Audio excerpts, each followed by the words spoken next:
ГСП онлайн. Городские новости сейчас.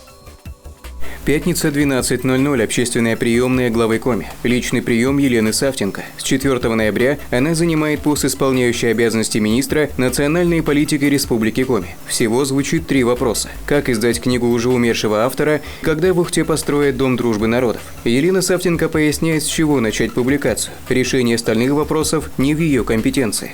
Мы такой вопрос перед муниципалитетом поставим, зададим муниципалитету такой вопрос. Да, перед мэром, о том, что можно ли как-то сдвинуть это. Потому что если поставить этот вопрос перед ВРИО, он не может вмешаться в деятельность муниципалитета. Последний вопрос касается оформления газет. Почему в одной из них в честь Дня города на обложке фото ангольца? Это позор, не стесняясь в оценке, говорит ухтенец. Неужели для главной страницы не нашлось достойных жителей? Елена Викторовна против дискриминации и объясняет. Анголец студент, поэтому тоже считается горожанином. За подробным ответом посоветовала обратиться в редакцию издания.